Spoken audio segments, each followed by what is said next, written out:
श्री गणेशाय नमः। जय सिया राम भक्तजनों, स्वागत है आप सभी का श्री रामचरितमानस के 24वें दिन की कथा में। उत्तरकांड। उसी अवसर पर नारद मुनि हाथ में बीना लिए हुए आए। वह श्री राम जी के सुंदर और नित्य नवीन रहने वाली कीर्ति गाने लगे। कृपा पूर्वक देख लेने मात्र से शोक के छुड़ाने वाले हे कमलनयन, मेरी ओर देखिए, मुझ पर कृपा दृष्टि कीजिए। हे हरि, आप नील कमल के समान श्यामवरण और कामदेव के शत्रु महादेव जी के हृदय कमल में प्रेम रस के पान करने वाले ब्रह्मर हैं। आप राक्षसों की सेना को बल को तोड़ने वाले हैं। मुनियों और संत जनों के आनंद देने वाले और पापों का नाश करने वाले हैं। ब्राह्मण रूपी खेती के लिए आप नए मेघ समूह है और शरणियों के शरण देने वाले तथा दीन जनों को अपने आश्रय ग्रहण करने वाले हैं। अपने बाहुबल से पृथ्वी के बड़े भारी बोझ को नष्ट करने वाले खरदूषण और विराट के वध करने में कुशल रावण के शत्रु आनंद स्वरूप राजा में श्रेष्ठ और दशरथ के कुल रूपी कुमदनी के चंद्रमा श्री राम जी, आपकी जय हो। आपका सुंदर यश पुराणों में, वेदों में और तंत्रादि शास्त्रों में प्रकट है। देवता, मुनि और संतों के समुदाय उसे गाते हैं।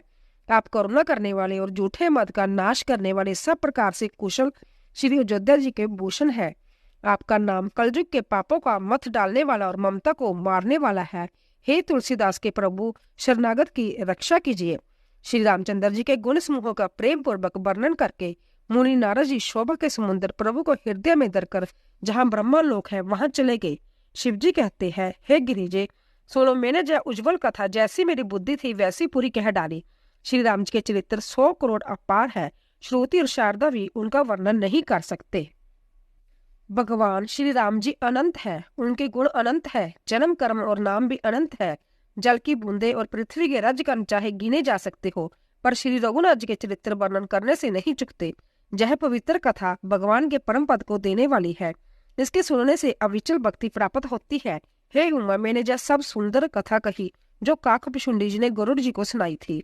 मैंने श्री राम जी के कुछ थोड़े से गुण बखरा कर कहे हैं। हे भवानी, सो कहो। अब और क्या कहूँ। श्री राम जी के मंगलमयी कथा सुनकर पार्वती जी हर्षित हुई और अंतत भी नम्र तथा कोमल वाणी से बोली, हे त्रिपुरारी, मैं धन्य हूँ, धन्य हूँ जो मैंने जन्म मृत्यु के व्यय को हरने करने वाली श्री राम जी की गुण चरित्र सुने। हे कृपादाम, अब आपकी कृपा से मैं कृतकृत्य हो गई। अब मुझे मोह नहीं रह गया। हे प्रभु, मैं सच्चिदानंद प्रभु श्री राम जी के प्रताप को जान गई। हे नाथ, आपका मुख रूपी चंद्रमा श्री रघुवीर की कथा रूपी अमृत बरसाता है। हे मतिधीर, मेरा मन कर्ण पुटों से उसे पीकर तृप्त नहीं होता। श्री राम जी के चरित्र सुनते सुनते जो तृप्त हो जाते हैं, बस कर देते हैं, उन्हें तो उसका विशेष रस जाना ही नहीं। जो जीव मुक्त महामुनि है वह भी भगवान के गुण निरंतर सुनते रहते हैं। जो संसार रूपी सागर का पार पाना चाहता है उसके लिए तो श्री राम जी की कथा दृढ़ नौका के समान है। श्री हरि के गुण सुनो तो विषय लोगों के लिए भी कानों को सुख देने वाले और मन को आनंद देने वाले हैं। जगत में कान वाला ऐसा कौन है जिसे श्री रघुनाथ जी के चरित्र ना सुहाते हो। जिन्हें श्री रघुनाथ जी की कथा नहीं सुहाती वह मूर्ख जीव तो अपनी आत्मा का हत्या करने वाला है। हे नाथ, आपने श्री रामचरितमानस का गान किया, उसे सुनकर मैंने अपार सुख पाया। आपने जो यह कहा कि यह सुंदर कथा काकभुशुंडी जी ने गरुड़ जी से कही थी, सो कोय का शरीर पाकर भी काकभुशुंडी जी वैराग्य, ज्ञान और विज्ञान में दृढ़ है। उनका श्री राम जी के चरणों में अंतत प्रेम है और उन्हें श्री रघुनाथ जी की भक्ति भी प्राप्त है। इस बात का मुझे परम संदेह हो रहा है। हे त्रिपुरारी, सुनिए, हजारों मनुष्य में कोई एक धर्म के व्रत का धारण करने वाला होता है और करोड़ों धर्मात्माओं को कोई एक विषय से विमुख, विषय का त्यागी और वैराग्यपरायण होता है।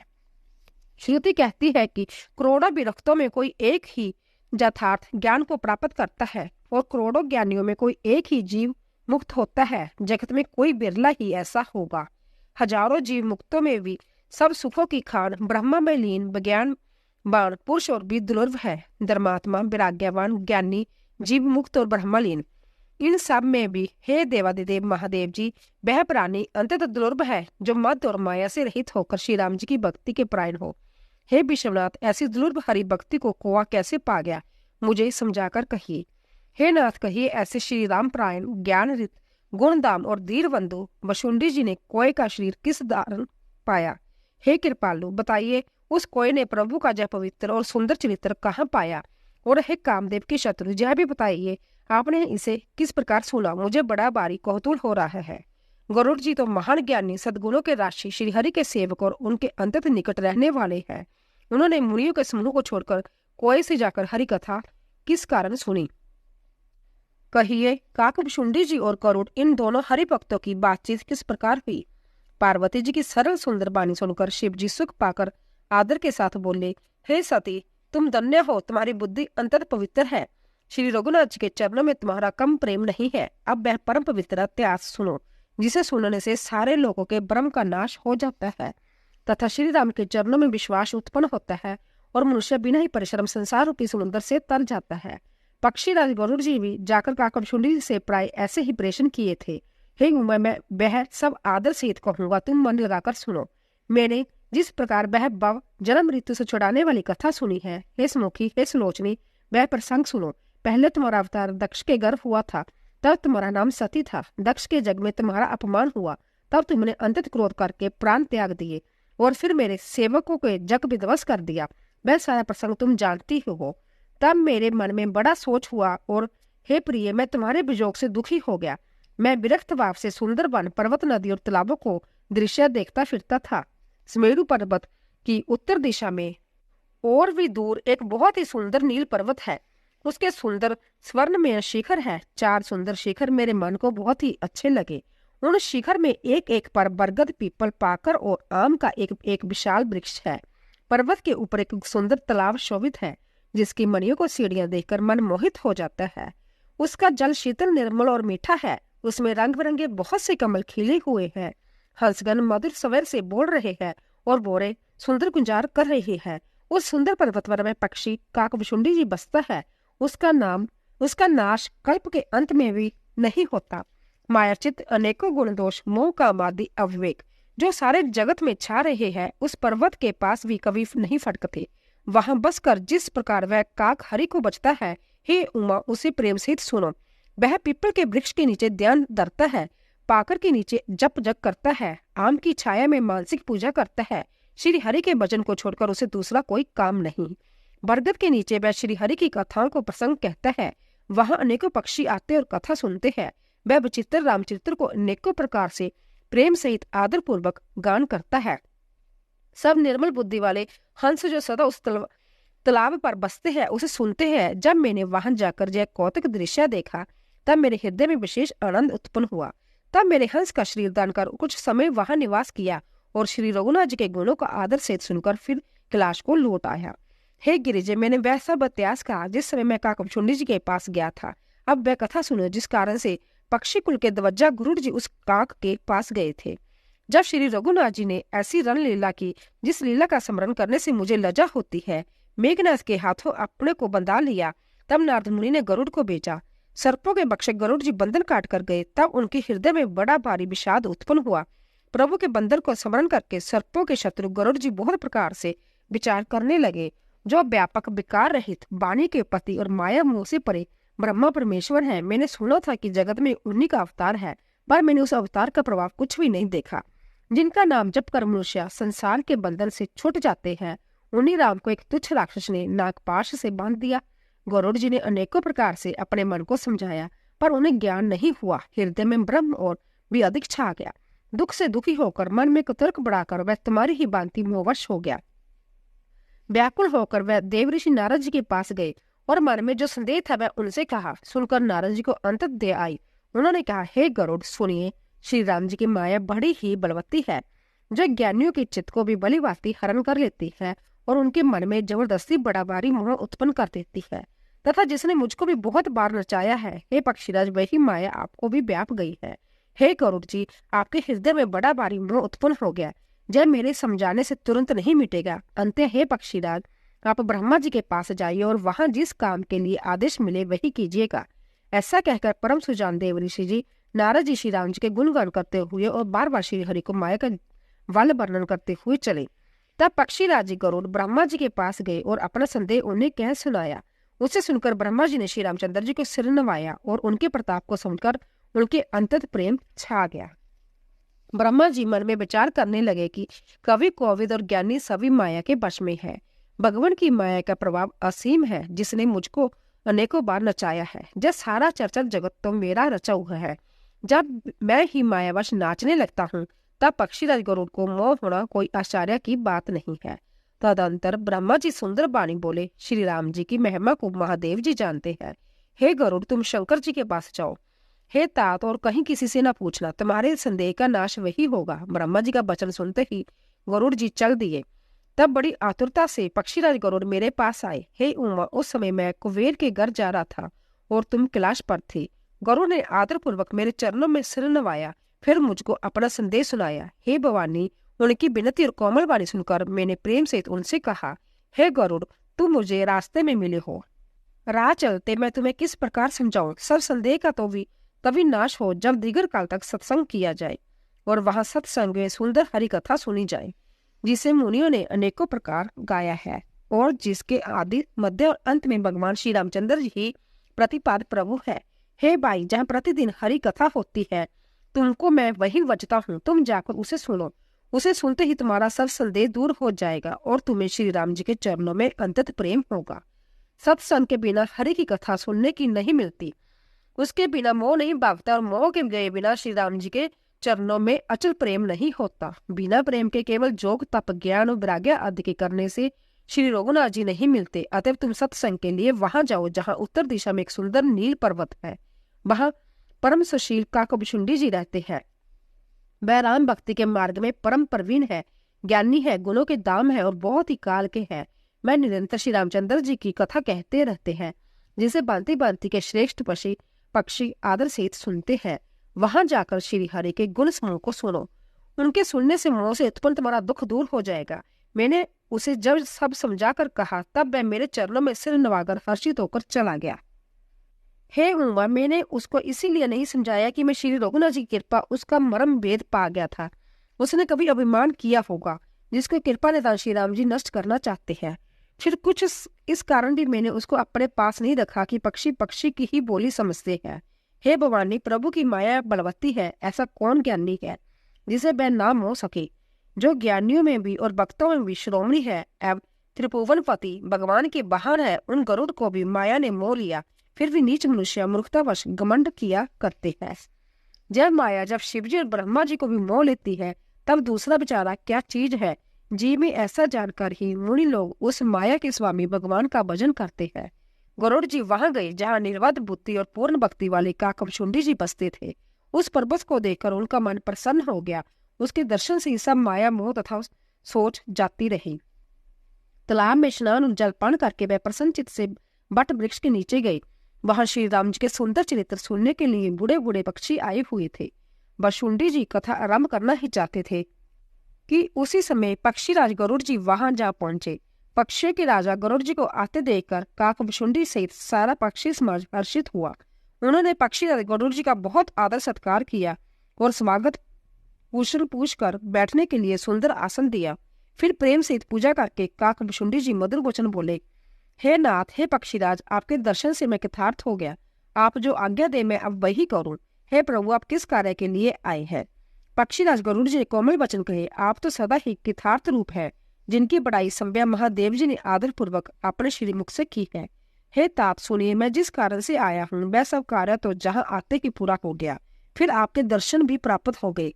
आपका परम पवित्र आश्रम देखकर ही मेरा मोह संदेह और अनेक प्रकार के भ्रम सब जाते रहे।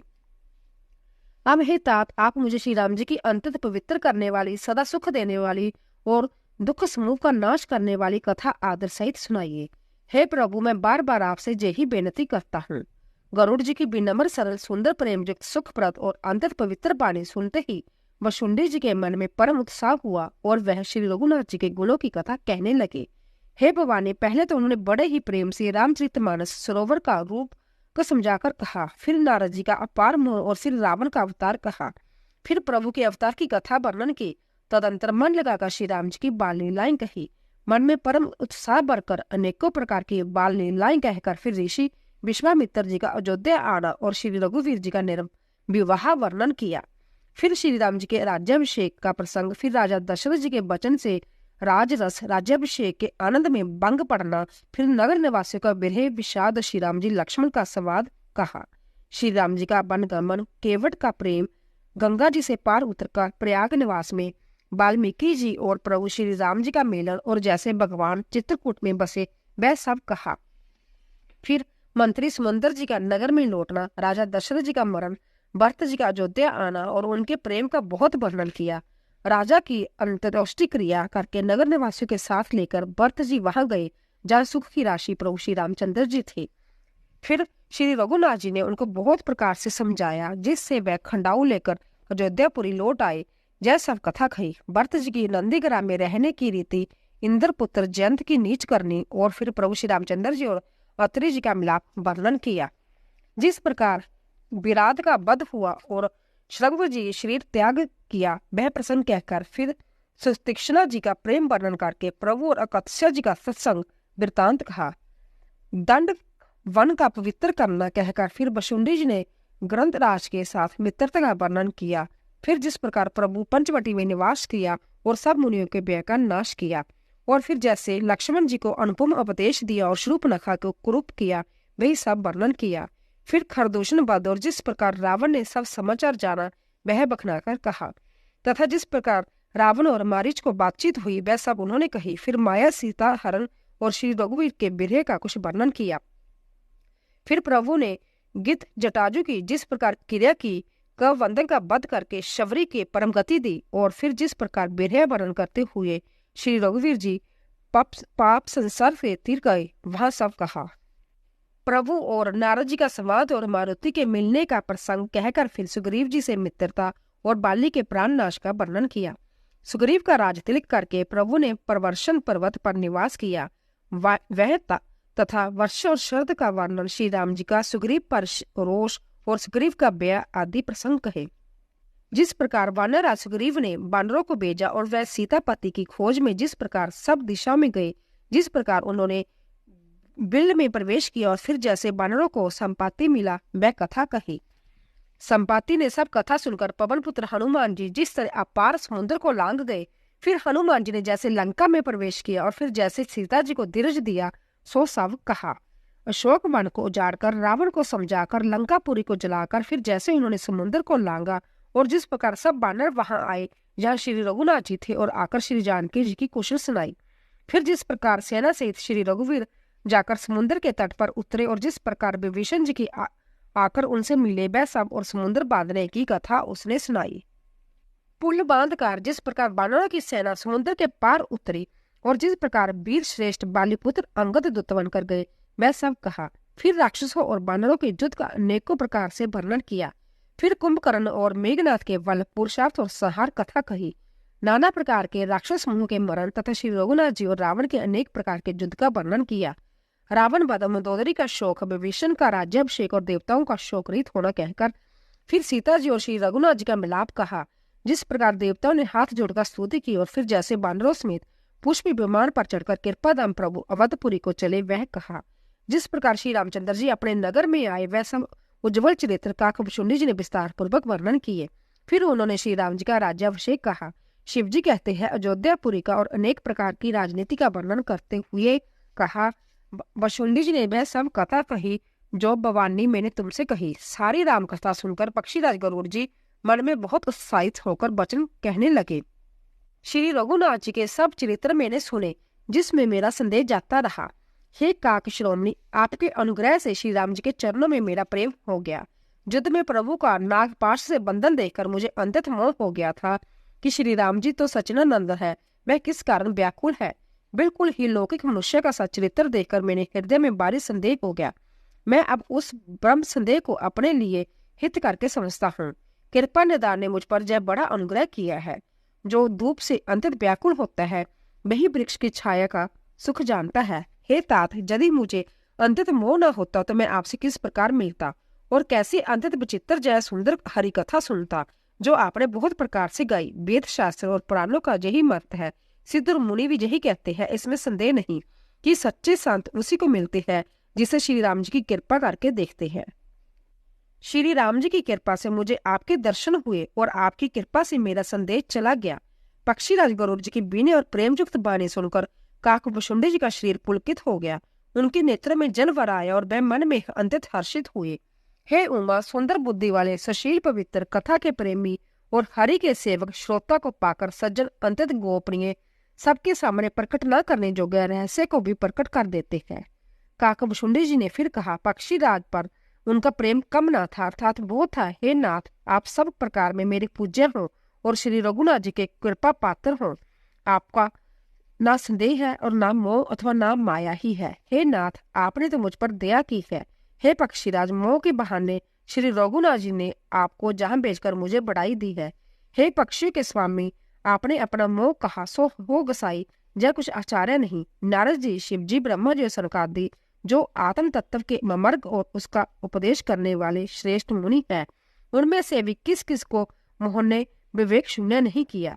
जगत में ऐसा कौन है जिसे काम ने ना नचाया हो, तृष्णा ने किसको मतवाला नहीं बनाया हो, क्रोध ने किसका हृदय नहीं जलाया हो। इस संसार में ऐसा कौन ज्ञानी, तपस्वी, शूरवीर, कवि, विद्वान और गुणों का दाम है जिसकी लोभ ने विडंबना मिट्टी प्लीत ना की हो।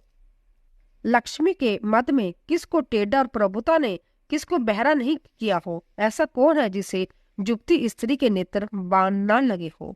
राज्य तम आदि गुणों का किया हुआ सनिपात किसे नहीं हुआ। ऐसा कोई नहीं जिसे मान और मद ने अछूता छोड़ दिया हो। यौवन के ज्वर में किसे आपसे बाहर नहीं किया। ममता ने किसके जश का नाश नहीं किया। डा ने किसको कलंक नहीं लगाया। शोक रूपी पवन में किसे नहीं हिला दिया। चिंता रूपी सांप ने किसको नहीं खा लिया। जगत में ऐसा कौन है जिसे माया न व्यापी हो। मनोर्थ कीड़ा है, शरीर लकड़ी है, ऐसा धैर्यवान कौन है जिसके शरीर में जा कीड़ा न लगा हो। पुत्र की, धन की और लोक प्रतिष्ठा की इन तीन प्रबल इच्छाओं ने किसकी बुद्धि मलिन नहीं की हो। जय सब माया का बड़ा बलवान परिवार है, जय अपार है, इसका वर्णन कौन कर सकता है। शिव जी और ब्रह्मा जी भी जिससे डरते हैं, तब दूसरे जीव तो किस गिनती में है। माया प्रचंड सेना संसार भर में छाई है। काम, क्रोध और लोभ उसको सेनापति है और दंभ, कपट और पाखंड योद्धा है। वह माया श्री रघुवीर की दासी है। जबकि समझ लेने पर वह मिथ्या ही है, किंतु वह श्री राम जी की कृपा के बिना छूटती नहीं। हे नाथ, जय मैं प्रतिज्ञा करके कहता हूँ, जो माया सारे जगत को नचाती है और जिसका चरित्र किसी ने नहीं लख पाया है, हे खगराज गरुड़ जी, वही माया प्रभु श्री रामचंद्र जी की प्रगति के इशारे पर अपने समाज परिवार सहित नटक की तरह नाचती है। श्री राम जी वही सचिदानंद है जो अजन्मा विज्ञान स्वरूप, रूप और बल के दाम, सर्वव्यापक एवं सर्वरूप, अखंड, अनंत, संपूर्ण, जिसकी शक्ति कभी व्यर्थ नहीं होती और 6 ऐश्वर्यों से युक्त भगवान है।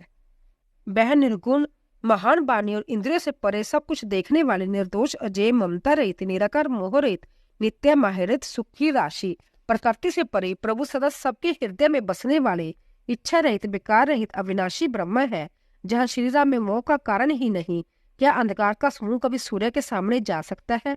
भगवान प्रभु श्री रामचंद्र जी ने भक्तों के लिए राजा का शरीर धारण किया और साधारण मनुष्य से अनेकों परम पावन चरित्र किए। जैसे कोई नट खेल करने वाला अनेक वेश धारण करके नृत्य करता है और वही जैसा वेश होता है उसी के अनुकूल भाव दिखलाता है, पर संभव है उनमें से कोई ही नहीं जाता।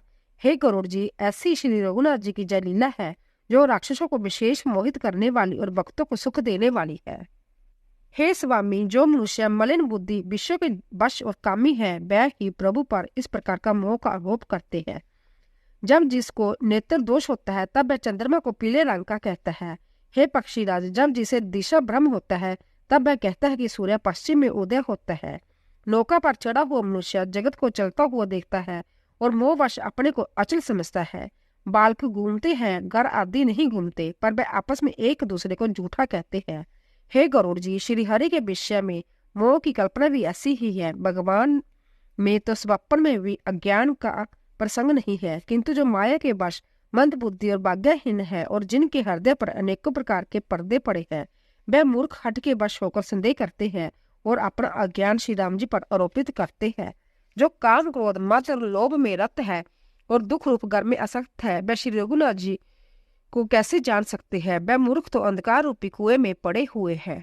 निर्गुण रूप अंतत सुलभ है, परंतु गुणतीत दिव्या सुगुण रूप को कोई नहीं जानता। इसलिए उन सुगुण भगवान के अनेक प्रकार के सुगम और अगम चरित्रों को सुनकर मुनियों के भी मन को भ्रम हो जाता है। हे पक्षीराज गरुड़ जी, श्री रघुनाथ जी की प्रभुता सुनिए। मैं अपनी बुद्धि के अनुसार वह सुहावनी कथा कहता हूँ। हे प्रभु, मुझे जिस प्रकार मोह हुआ है वह सब कथा भी आपको सुनाता हूँ। हे तात, आप श्री राम जी के कृपा पात्र हैं। श्री हरि के गुणों में आपकी प्रीति है, इसीलिए आप मुझे सुख देने वाले हैं। इसी से मैं आपसे कुछ भी नहीं छुपाता और अंततः रहस्य की बातें आपको गाकर सुनाता हूँ। श्री रामचंद्र जी का सहज स्वभाव सुनिए। वह भक्त में अभिमान कभी नहीं रहने देते, क्योंकि अभिमान जन्म मरण रूप संसार का मूल है और अनेक प्रकार के क्लेशों तथा समस्त शोकों का देने वाला है। इसीलिए कृपा निधि उसे दूर कर देते हैं, क्योंकि सेवक पर उनकी बहुत ही अधिक ममता है। हे गुसाई, जैसे बच्चे के शरीर में फोड़ा हो जाता है तो माता उसे कठोर हृदय की भांति चीर डालती है। जब भी बच्चा पहले फोड़ा चढ़ाते समय दुख पाता है और अधीर होकर रोता है, तो भी रोग के नाश के लिए माता बच्चे की उस पीड़ा को कुछ भी नहीं गिनती, उसकी परवाह नहीं करती और फोड़े को चिरवा नहीं डालती है। उसी प्रकार श्री रघुनाथ जी अपने दास का अभिमान उसके हित के लिए हर लेते हैं। तुलसीदास जी कहते हैं कि ऐसे प्रभु को ब्रह्म त्याग कर क्यों नहीं बजते। हे पक्षीराज गरुड़ जी, श्री राम जी की कृपा और अपनी मूर्खता की बात कहता हूँ, मन लगाकर सुनियो। जब जब श्री रामचंद्र जी मनुष्य शरीर दान करते हैं और भक्तों के लिए बहुत सी लीलाएं करते हैं, तब तब मैं अयोध्यापुरी जाता हूँ और उनकी बाल लीला देखकर हर्षित होता हूँ। वहां जाकर मैं जन्म उत्सव देखता हूँ और भगवान शिशु लीला में लुवा कर 5 वर्ष तक वही रहता हूँ। बालक रूप श्री रामचंद्र जी मेरे इष्ट देव है, जिनके शरीर में अरबों कामदेवों की शोभा है। हे गरुड़ जी, अपने प्रभु का मुख देख देख कर मैं नेत्रों को सफल करता हूँ। छोटे से कोए का शरीर धरकर और भगवान के साथ साथ फिरकर मैं उनके भांति भांति के बाल चरित्रों को देखा करता हूँ। लड़कपन में वह जहां तहां फिरते हैं वहां वह मैं साथ साथ उड़ता हूँ और आंगन में उनकी जो जूठन पड़ती है वही उठाकर खाता हूँ। एक बार श्री रघुवीर ने सब चरित्र बहुत अधिकता से किए। प्रभु की उस लीला का स्मरण करते ही काक बशुंडी जी का शरीर पुलकित हो गया। बशुंडी जी कहते रहे, हे पक्षीराज सुनिए, श्री राम जी का चरित्र सेवकों को सुख देने वाला है। अयोध्या का राजमहल सब प्रकार से सुंदर है। सोने के महल में नाना प्रकार के रत्न जड़े हुए हैं। सुंदर आंगन का वर्णन नहीं किया जा सकता, जहाँ चारों भाई नित्य खेलते हैं। माता को सुख देने वाले बाल विनोद करते हुए श्री रघुनाथ जी आंगन में विचर रहे हैं। मरकत मणि के समान हरिताभ श्याम और कोमल शरीर है। अंग अंग में बहुत से कामदेव की शोभा छाया हुई है। नवीन लाल कमल के समान लाल लाल कोमल चरण है। सुंदर उंगलियां हैं और नख अपनी ज्योति से चंद्रमा की कांति को हरने वाले हैं। तलबे में बरजादी, बर्ज, अंकुश, ध्वज और कमल के 4 सुंदर चिन्ह है। चरणों में मधुर शब्द करने वाले सुंदर नुपुर है। मणियों रत्नों में जड़ी हुई सोने की बनी हुई सुंदर करदनी का शब्द सुहावना लग रहा है। उदर पर सुंदर 3 रेखाएं हैं। नाभि सुंदर गहरी है, विशाल। वक्षस्थल पर अनेकों प्रकार के बच्चों के आभूषण और वस्त्र सुशोभित है। लाल लाल हथेलियां, नख और उंगलियां मन को हरने वाली है और विशाल भुजाओं पर सुंदर आभूषण है। सिंह के बच्चे जैसे कंधे और शंख के समान 3 रेखाओं से युक्त गला है। सुंदर सुंदर ठोडी है और मुख तो छवि की सीमा ही है। तोतले बचन है, लाल लाल होंठ है, उज्जवल सुंदर छोटी छोटी 2-2 दुतलियां है। सुंदर गाल, मनोहर नासिक और सब सुखों को देने वाली चंद्रमा की अथवा सुख देने वाली समस्त कलाओं से पूर्ण चंद्रमा की किरणों के समान मधुर मुस्कान है। नीले कमल के समान नेत्र जन्म मृत्यु के बंधन से छुड़ाने वाले है। ललाट पर गोरोचन का तिलक सुशोभित है। बोहेन टेढ़ी है, कान सम और सुंदर है। काले और गुंगराले केशों की छवि छा रही है। पीली और महीन चुंकुली शरीर पर शोभा दे रही है। उनकी किलकारी और चितवन मुझे बहुत ही प्रिय लगती है। राजा दशरथ जी के आंगन में ब्याह करने वाले रूप की राशि श्री रामचंद्र जी अपनी परछाई देखकर नाचते हैं और मुझसे बहुत प्रकार के खेल करते हैं। जिन चरित्र का वर्णन करते मुझे लज्जा आती है, किलकारी मारते हुए जब वह मुझे पकड़ने दौड़ते और मैं भाग चलता तब मुझे पुआ दिखलाते थे। मेरे निकट आने पर प्रभु हंसते हैं और भाग जाने पर रोते हैं, और जब मैं उनका चरण स्पर्श करने के लिए पास जाता हूँ तब वह पीछे फिर फिर कर मेरी ओर देखते हुए भाग जाते हैं। साधारण बच्चों जैसी लीला देखकर मुझे मोह हुआ कि सचनानंद प्रभु जी कौन है, महत्व चरित्र लीला कर रही है। बोलो सियापति रामचंद्र भगवान की जय। तो दोस्तों, आशा करती हूँ कि आपको हमारी रामचरितमानस की कथा अवश्य पसंद आई होगी। प्लीज जाने से पहले कमेंट बॉक्स में जय श्री राम अवश्य लिखें और चैनल को सब्सक्राइब कीजिए, लाइक कीजिए और ज़्यादा से ज़्यादा शेयर कीजिए। आप सभी का धन्यवाद।